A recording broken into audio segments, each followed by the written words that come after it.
Hello, good evening, everyone. Third time lucky. We've had some technical problems this evening, but my name is Ed. I'm a member of WAY, which is Widowed and Young, and we are the national charity for people in the UK under 50 who are bereaved and who lost a partner when they were under 50.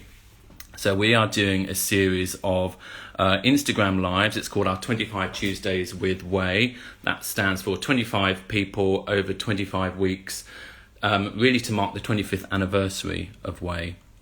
And throughout all of those sessions, we've been hearing different people with different experiences, different perspectives of what it's been like to be sort of bereaved and kind of going through grief and so on. Today we're going to be joined by Andy. Fingers crossed. We have been having a few technical issues, but he is on his way, joining on his phone now. And today we're going to be just sort of exploring what it feels like to be widowed and LGBT. So like I said, all these 25 Tuesdays with Way have sort of explored different themes, different topics and so on. And if you're listening to this and thinking, well, I'm not LGBT, this doesn't sort of really feel relevant to me, then don't worry, because stick around, because a lot of these conversations, what we find is there's so much that kind of overlap in terms of people's experiences and what they've felt and what they've been going through. So hopefully there'll be a lot that will feel relevant. So, Hi, so I'm very sorry about all that. Can you hear me? finally. How are you doing, Andy? Yeah, sorry. So I just discovered it doesn't work. It doesn't work on my computer. It only works on the phone. So I'm just trying to prop this up. And do you know what? You've exposed the fact that we didn't have a technical rehearsal. we thought we wouldn't need it. We thought we can read instructions. We thought we'd be fine. And I've done these a few times as well. I thought, oh no, it's really simple. We'll do it fine. And there you go. We got exposed. But you're here now, which is the important thing. How are you doing? Yeah. No. I'm survived the heat okay today. It's not been too. I'm on the south coast in Southampton. It's not been as extreme here as it has been in other parts of the country. So. What really? I would have thought more, you're right south, aren't you? So I guess maybe the coast makes it a little bit cooler, I guess. But yeah, it's certainly been. I mean, it is still sweltering for me. It's God. It's Yeah. No. It's scary stuff. yeah. But anyway, it's a very British thing, isn't it? To kind of have a natter about the weather before we do anything. Thank you for joining. As I was saying at the start, this is part of our sort of 25 Tuesdays with Way series. We're going to talk to you, just see how things are going, see how you've been, what your experience of Way has been, what your experience over the last couple of years has been, and particularly from that sort of LGBT perspective. But Hmm. as I was also saying, I suspect there's sort of a lot of relevance. What you'll say will resonate with lots of people, basically. But before we jump into that, I always think it's really nice just to kind of hear a little bit more about sort of you and your story. So if you don't mind, do you want to kind of just talk a little bit about Jerry? Tell us what he was like, tell us how you met and that kind of stuff. So I met Jerry online in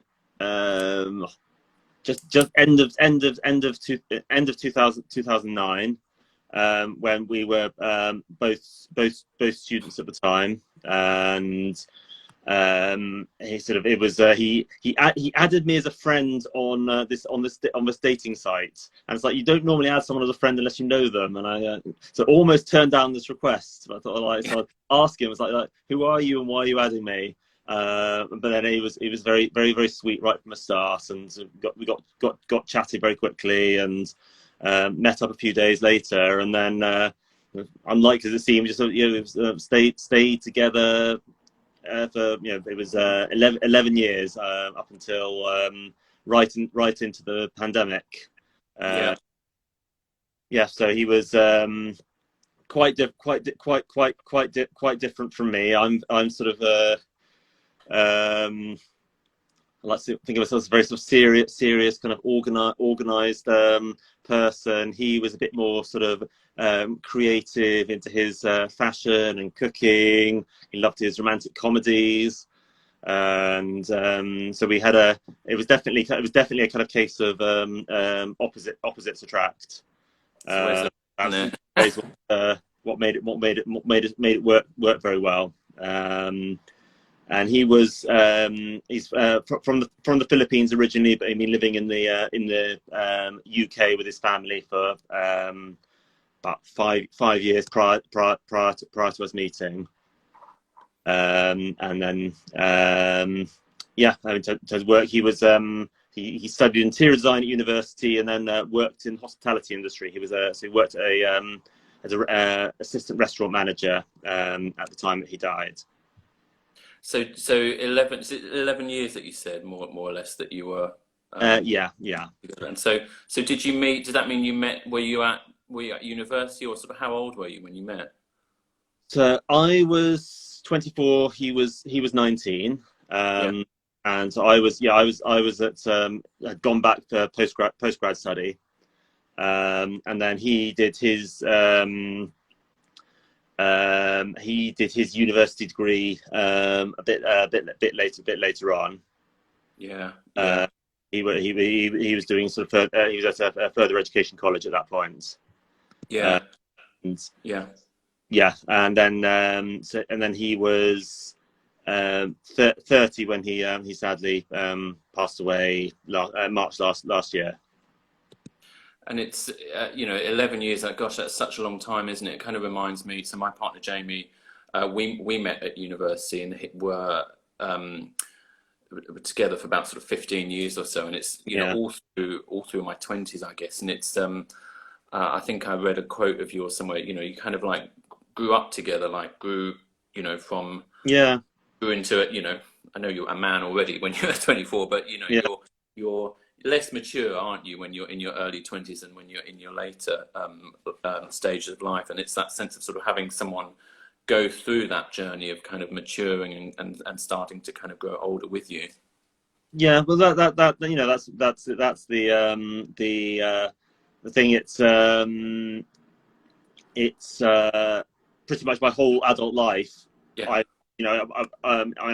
graduated from university the first time 2 years before, so I had sort of 2 years in the real world, and then I was back being a student again, and then that was when I'd met him, and then so the whole process of him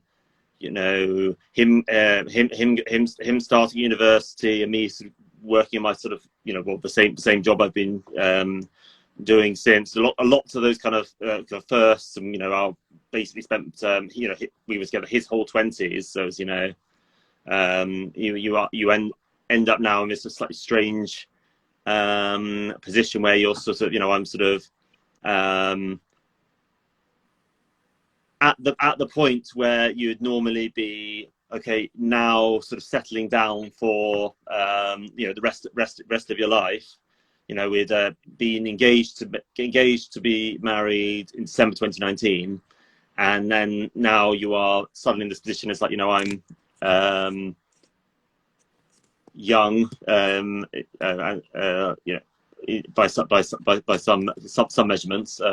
Relative, isn't it? 37 now. But so it is. There's lots of different kind of aspects of it, kind of the shock and the adjustments you make in your life and your expectations of the future. When something like this happens. Yeah, absolutely. It was, for me, I don't know about you, it was that whole sense of, again, sort of being in my late 30s, mid to late 30s, I think it was. And then again, because we had been together our whole adult life, just being an adult in the world on my own, I found it terribly sort of discombobulating, but also very vulnerable sort of experience.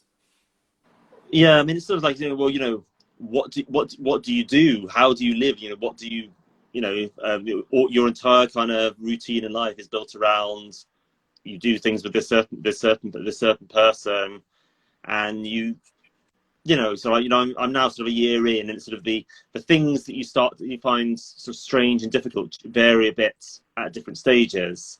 And it's, what sort of struck me more recently is kind of just you realise you've got kind of, I'm just surrounded everywhere by things we bought together, things we did together. All these memories that now just exist in my head, or the associations I have with everything around me, but then it doesn't really sort of connect to anything. And there's no sort of particular direction you go. It's a bit, it's sort of your routine is just completely severed off. Everything that went around being with that other person. On top, and that's on top of course, just the actual presence of that person in your life, and it's the everyday stuff, just the boring chats about after work, what happened at work, the little tips about domestic things like the washing up, or him using too much kitchen spray or shampoo, or me forgetting to buy food that he hadn't told me he needed me to buy, that sort of thing.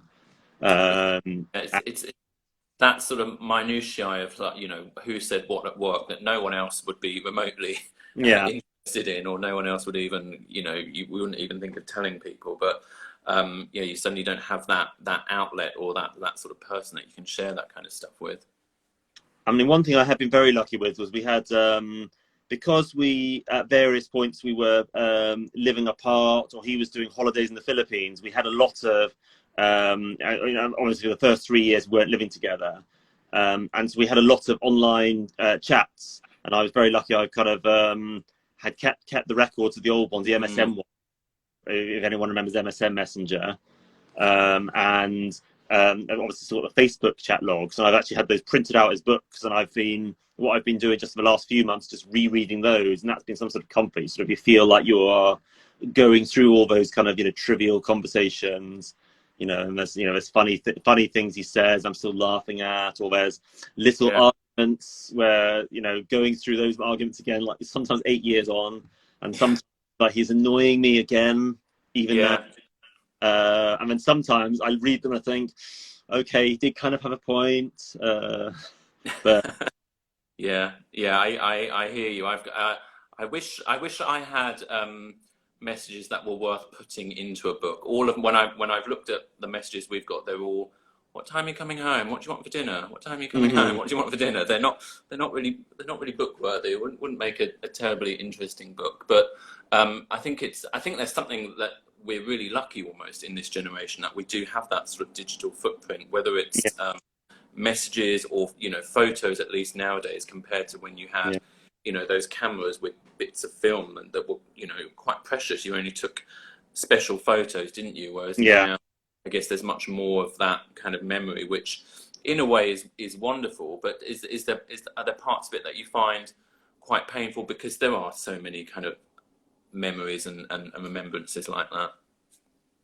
I mean, I guess it's one of these sort of things that I found that so when he had first passed away, I was almost immediately able to watch videos of him, look at photos of him, and I mean, my immediate reaction is I was like terrified that I was going to forget. That is like kind of my brain would act against me. I thought I had this very sort of wrong-headed idea about how grief works, that it would kind of you would get over it whether you wanted to or not, because you'd have these natural defense mechanisms that would protect you from the pain, and that's not really how it works at all. You don't. They do remain very present to you, and that loss never goes away. But my immediate reaction was I was trying to collect all these memories together. I was looking at photos of them every day, reading these memories, I was writing down very long Facebook posts of memories just to kind of hold it all while I could. And I filled in a big diary as well of memories. And of course, it can be both comforting and painful. It can be at the same time. You can be laughing and crying at the same time, or from one moment to the next. And it's not always. Sometimes it's quite hard to predict what will be upsetting. Sometimes it's like, I will look at photos of us together and I'll be fine. And then I'll go into a room and it's like oh, there's a packet of lentils that he bought me, and I'd burst out crying. And it's not obvious, you know, there's no particular sentimental attachment to those lentils, but that's sort of somehow connected to a memory. And it's a bit like there's you're kind of, you know, walking along this sort of floor, and you don't know where your foot's suddenly going to plunge down into this kind of, you know, abyss. And at the same time, you know, there can be. So it's. I guess I had the idea that, you know, to begin with, I'd be completely, you know, sobbing and bereft the whole time, not unable to have any moments of sort of happiness or normality. But that, you know, after about a year, that would go away, and it doesn't work like that at all. You always have a mix. You have times when you'll even right at the start have times when I just became kind of quite numb and functional, and I just got on with stuff. You know, I went back to work quite quickly, but then at the same time, I would then have moments of a day when you'd be crying, and you know, and even and now a year on, it's a different intensity, but I will still. You know, it'll be unusual. I'll go a day without sort of crying at some point, but I will also, you know, be functioning and happy and getting on with things the rest of the time as well.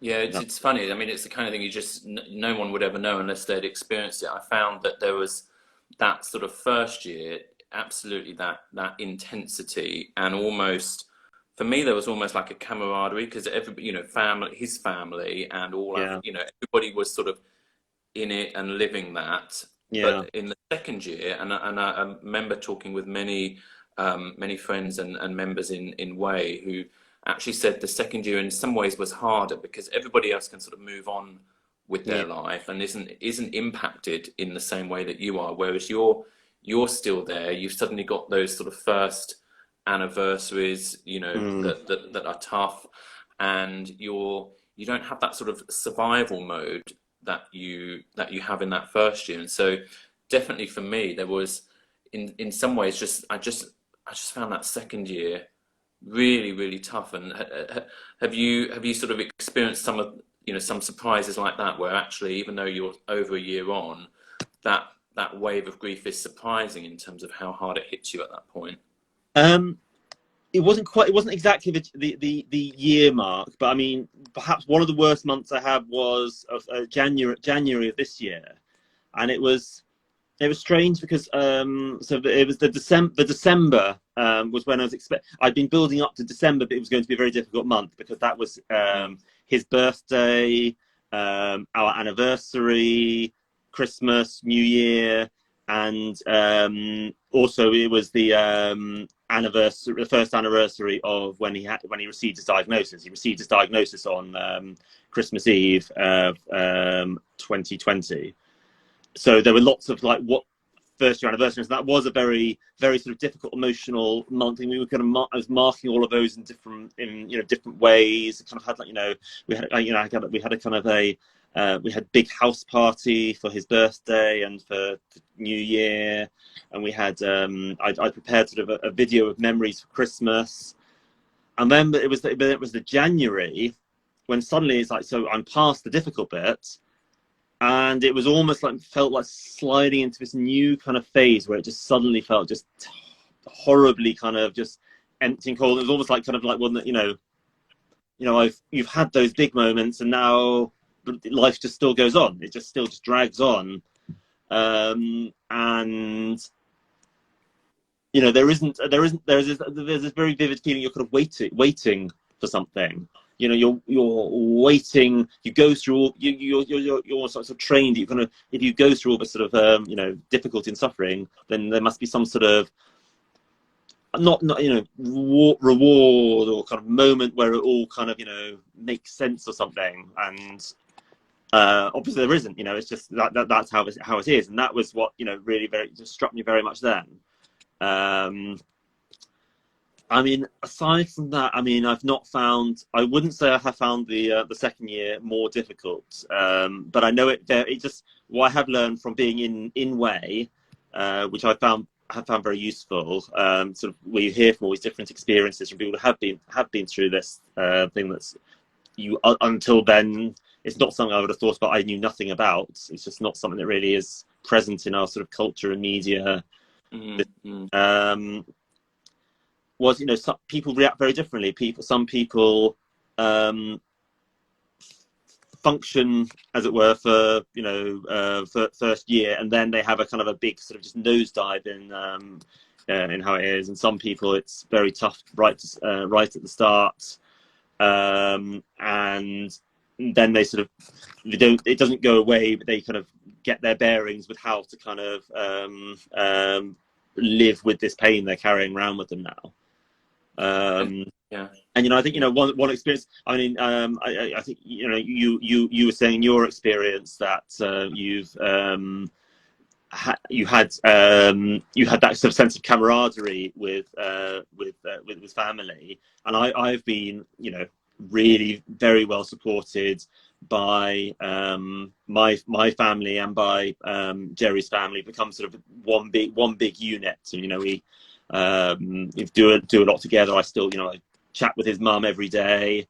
I know that is not a universal experience. I was really horrified to hear that the experiences that so many widows do go through. They can have very difficult relationships with their in-laws or with their friends, and part of that is driven by people grieving in different ways, and that can, you know, they may find it very difficult to.